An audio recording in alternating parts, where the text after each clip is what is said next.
Yarkai khiyaalisa sana ajjeesee gartee hamtuu biraa anuun seenin eega inni harka mootummaa seenee qadiyyaa gaanamni gartee waan akkanaa kun dalagee qadiyyaa qabaa qadiyyaa gartee hanga mootummaan itti qannite san fudhatee sanaaf bitatu sangaa'ee qadiyyaa kana gartee waliin dhageenye qadiyyaa san hanga san bitatee haa gartee waliin eeggannee haa waan irra geenye gartee akkasii eegganna malee arra isaan kun gaafa keenya obboleessa kiyya kana maallaqaan dilaan itti baasa. Assalamu alaikum warahmatullahi wabarakatuh.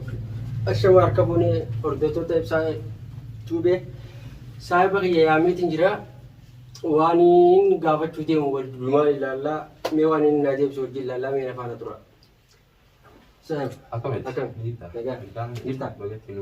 Tolmooni bogeetti nu geega. Milkaana wallahi. Mee qabdati. Wallahi hajaa takka fardiisi barbaade. Kutee gaaramadhaan illee noor gaafasuun wallahi inshallah wajjin itti jira. Maal jibbati? Takka boqon kan nuti firra qaqqamoo jiranitis. As keessa. As keessa. Ajaan fardii natti naamteef. Ajaan fardii misaamee ajaan beeka dhugaa mucaan saayiba kiyyaa tokko illee na dureeti. Fi nagamaa. Nagayuma. Miirri fardee bara waan biraatiin seefaa. Mucaan saayiba kiyyaa takka na dureeti gartee mucaa obboleessa kee miidhee gartee lingidda hin danqa. Akkasii bakka ni baafnaa maal maalii naan jee. Furmaata naaf jittilaalii naan jee. Mee ati sanarratti akkam jetta? Jechuun kan beektaa miidhagina kiyyatillee waan jiraayee haa osoo akkan akkasii hin jenne. Ni beektaa haa obboleessa kiyyaa kana mishtaifaa meeqaa nama fi beeka dhufa. Ajajee naa wajjin itti dhimmantee naa wajjin mishtaifaa meeqa geessitee maallaqa meeqa kan itti baasee haa mishwaara taaskii as deebii waa hedduu dhugaatii isaatiin ilaaja kana guyyattii faraqaa meeqa guyyaa tokkotti mishtaifaa meeqa geessee ni beektaa mishtaifaa kana baasee kan geessu kanattis maallaqumaan baasa kanattis sanirraa maalanii dilli kana ganna qabne kunii fi adeebii lubbuun isaa sun rabbiin baasuun isaa sun beekamu barsuun ajjechaa beekamu. Ajjechaa akka waan du'eeti beekamu. Saniifuu baay'isa kan akka waan du'eetti ilaaleeti malee amma isa san gartee guyyaa sanillee hidhuun feena isa san lubbuu baasuun fedhe. Garuu immoo si gartee kana jala dhufee san hundarraan hojjee gartee mootummaa sana yaadachiise malee mootummaa sanuu yaadadhu beeka. Saniifuu amma mootummatti eega kanneen namni lubbuu namaa ajjeese duuba hangam takka hanga jedhamu hangam mootummaan itti murteessu eeggachuudha malee akkamitti nama kana gartee haasaa'ee namni isaanii kun akkamitti dhufee ni baasnaa akkam jechuu danda'a. Guyyaa sanuu jechuun guyyaa gaafa silaa obboleessa kiyya sanis summii godhesan dhaga'anii jiran ilmoon isaaniitu waan akkanaa kan akka dalayte harkanii jiran ni dhaga'anis ilmoo isaanii kana gartee gaafa meeqa osoo maneedhaan geessinis gartee miti. Ofii kiyyaaf mana dukkanaa keessa mana addaa kophaa geessee jechuuchi hanga ji'a tokko jiraatee beekadhu quba qabdaatillee nama hedduu quba qaba gaafa sanattis ba'anii akkanaati gaaboo namni kun Oromoodhaan nuti obboleessaati obboleeyyanii bakka walirraa hin qabnuuti gartee nama kana ni wallaannannaa wajji qabnaa waa hunda jaanii gartee silaas ba'anii beekadhu waan irraa qabattu qabda. Dubaarra gaafa inni harka mootummaa seenee gartee dhufnee baafnaa hoggaas hin jaan sammee fakkeenya maal irraa bartee isaan sanirraa.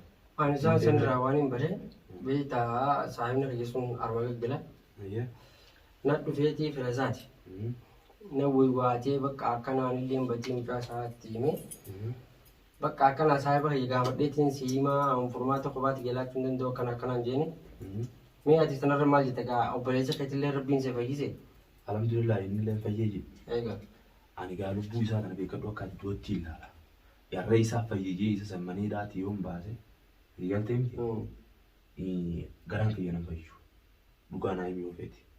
Eega harka mootummaa seenee kan ani harka kiyyaalisa sana ajjeesee gartee hamtuu biraa anuun seenin eega inni harka mootummaa seenee qadiyyaa gaanamni gartee waan akkanaa kun dalagee qadiyyaa qabaa qadiyyaa gartee hanga mootummaan itti qannite san fudhatee sanaaf bitatu sangaa'ee qadiyyaa kana gartee waliin dhageenye qadiyyaa san hanga san bitatee haa gartee waliin eeggannee haa waan irra geenye gartee akkasii eegganna malee.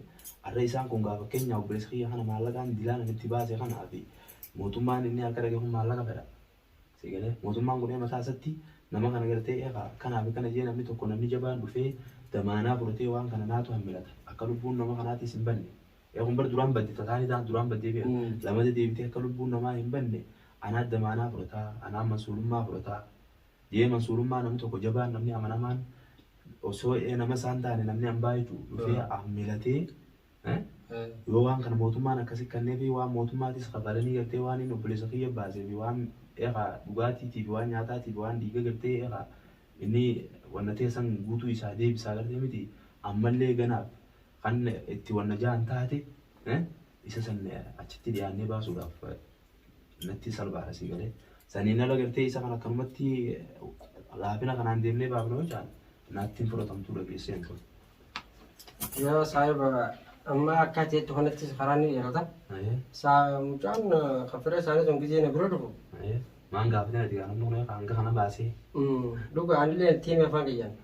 Bakka inni dubbii biraatillee deema akkana maal naan jaa. Maal jedhanii fakkeenyaaf. Inni amma isa kana dhaqxee na hojii baasuudhaaf. Guyyaa san keessa jirta. Guyyaa san keessa jirta akkana na hojii baasii naan jechuu jira. Amma saayiba keessan gaafadheetiin furmaati gar tokko osoo jilaadhaan jenna. Ammaalii fi baraati maka akka gama keetitti immoo fakkeenyaaf waan kana gootee yoo laalte fakkeenyaaf guyyaa sana akka gartee ani rakkoon seenallee sumaan na godhee beeka dhugaa. Tokko natillee galatoomi. Namni aadee waan fedhee dalaga waan ta'eef jechuudha. Gartee miti haa waan kanaati yookaan akka tachi laaltetti isaan kun nama baadila kana danda'u nama baadila kana hin dandeenye. Hoggaachii laaltetti ati fakkeenyaaf. Immoo sanirraan as deebi akkanatti gaa duuba dhiinni namaa kun israaf hin taane lubbuun namaa tun israaf hin taane yookaan kasaanii son gartee eegaa maatii keenyaatu yookaan gartee eegaa bineensa yookaan gartee eegaa bishaanii yookaan gartee onna malee eegaa akkam jettamee ati maal laal galchirra. Inni amma akkanaan jeesanitti bakka nama akkasitti waa hunda baachuu danda'u miti. Miskiina. Namni kun jechuudha. Sanirraa duuba gaa'ee haafar miskiinummaan dura kaasa qabdee kam laalte mee jirratti kam siin jaa. Aanamma inni qarshii waa xiqqishu faana natti hima. Qarshii waan jirre faana na gaafata. Maal jaa? Hanganaan qaba. Meeqaan qaba jaa maal raambaa? Hanganaan qaba maal jaa naaf hanqattee akkasumas naaf hanqatteetiin qarshiin saayimni riyyangas itti baasituun hanganaa oli. Ta mootummaanis fudhattuu hanganaa oli. Wanni akkanaan taatu isa gaafadheetiin furmaata si deebisa jennu. Furmaata garta kolla sirraa qabaan jeen isa gaafadhee akka inni jawlaalee furmaata garta akka sirraa qabaan jeen. Qarshii meeqaan qaba jaa inni salaamee fakkeenya? Inni qarshii waan muka duraa hima qarshii kuma 60. Allah hoo 60 kaasii kana. Kuma 60 kaasii kana. Jechuun durbaatii fi yaadii gonkumaa qabda. Kuma 60 kana immoo fakkeenyaaf humni 60 kana qabatee yoo nan dhufe inni damee san dhiisii inni silaa kuma 60 adda deemsuun ni baare. Gama kiyyatti hatuu gama keetitti uuma fakkeenyaaf.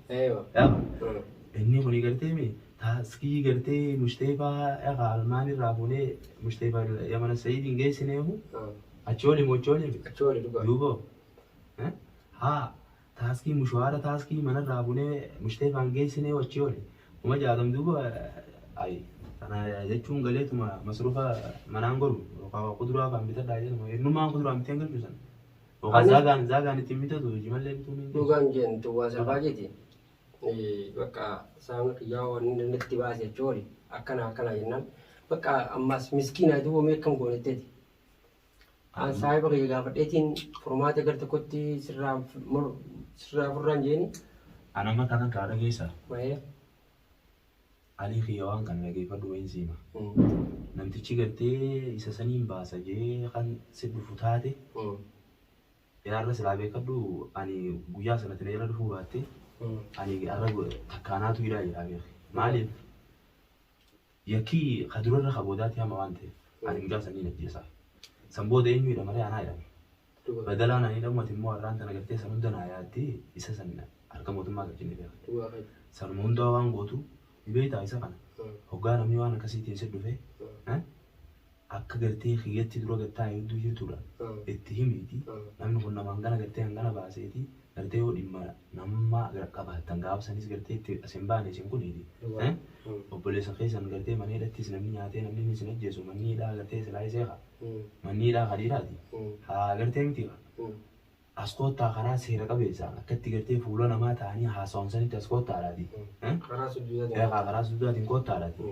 Nama dura gattaadha. Saniin ala gartee namni ilkeen isin nyaatinii bilaashitti maallaqa ganaa kana qabatanii waan kuduraa bitatan kana qabatanii deemtanii namni bilaashitti ertee miti. Yakka biraa nama naginaadhaati. Galaadhaati. Yoo akka kiyyataatiin baana. Ati kam jettee mee kanarratti haa? Hangamta akkasisuu wanneessiti mee humna jaalatanii qabaa hoggaa inni siin jiru. Dhugaan hedduu tokkaan itti mufadde. Hedduu tokkaan itti mufadde. Alleen saahiba qayyisaniin akkana jee dubbitan keessallee seenuu jeen. Saahibni qayyisuu walitti har'a. Yoo waan akkanaa jeen walitti har'aa'uu mala bakka waan akkanaa tana keessa na dhiibini jeetiin amma dirqamaan dhiibate. Amma tanarraa akka goonumee siimoon. silaa beekadhu ati namni tokko wanni rabbiin fide numa dhumtiisi beeku. Numa dhumti. Keessaati talma namaa irraa qabatteetuma rabbii tisni qabattaa beeku. Talma akkasiisan kakutee gaddisnee isa kana ni baasnee yoo kan jennu taate mana hafeeti. Dhugaaf naafa jennu taate yeroonis ramadaanaa jechuun karaama jechuuf hin jaabeeku. Alhamdulillah silaa garuu warraa gartee miti haatillee akkasaan irraan ol jite fayyee garuu alhamdulillah obboleessa kiyyallee.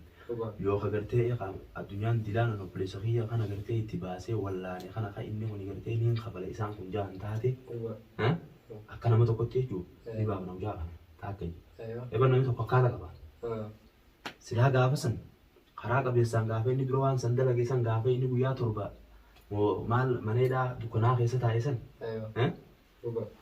dhufanii ilmoon teenyatu maal nyaatu jirti maal dhugu jirti jaanii gartee maali akkamitti waan kana dalagee jaanii waan kana hubannoo qabaatan taate jala deemanii waan kana hubannoo qabaatan taate manumaa akamaa sanitti illee dhufanii gartee hojaa keenya kanallee kan haalan taate har'a beekadhu anis dira kana garaan jabaadhu ammoo har'a wanni garaa kana na jabeesse isaanii san hundaa'uu maal gootan mani beekta maal goon amma yaada kiyyaa beekati beeku yoo ka gartee ni baafna jaan taate akka ilma aadaa safuu beekuu tokkotti Oromoon aadaa qabdi safuu kana keessatti maallaqa gartee ani isatti baasisan gartee miti rabbiif jecha yoo ka gartee isaan kana laallee kan hin qabaanne hin qabne kan irraa dhugaasan agarre gama boodaa salaamu jaalama baafnaa yoo isaan nama dhugaasan taate akkasii miti immoo akkanuma gartee laabaa gartee maallaqa beekuu duraan bitatu kana yaana yoo ka jaan taate namtichi akkasii deddeemsuun bira keenya nyaatamuu qaba yaada kiyya kan isitti ibsatu. Bakka amee deebii anillee itti himetiin gaafadhee.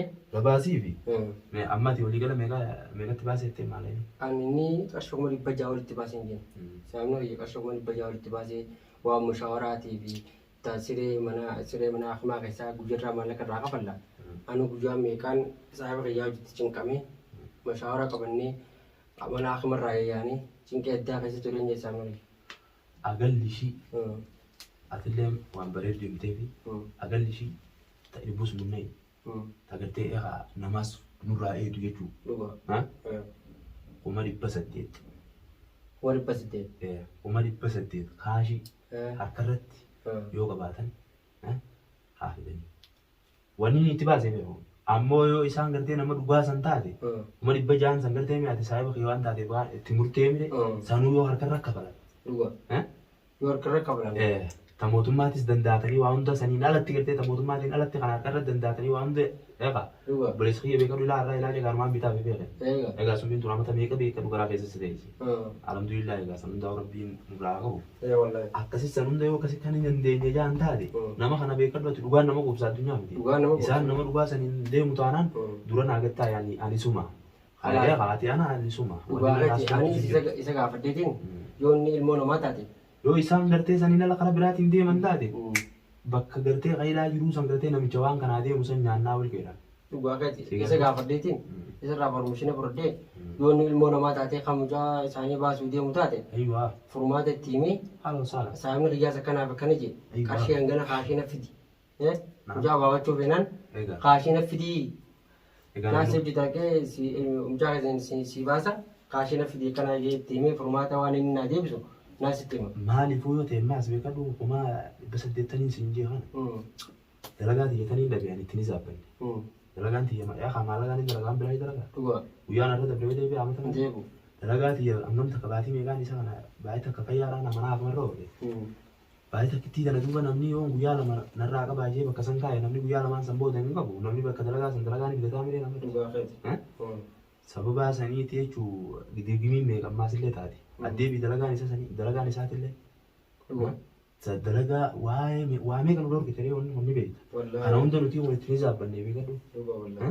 Kana hunda kan silaatti zaabbannee maallaqa kun maallaqa kaa miti. Mileenaa fi maal waa saniif akkasitti jettee aadaa ilmoo namaa tokkotti yaqaa biyyaa miti.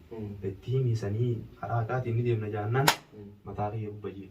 Sanii miti jennaan gartee miti namtichi ni naannil keenyaa bisa sanii. Taate isaa baay'ee gaafadheetiin furmaata waan sanii siin. Waan akkasiiti inshaallah. Inshaallah. Rabbi haa jiru walitti jira. Kalaasa jina ganna. Waan akkana ta'e baay'ee.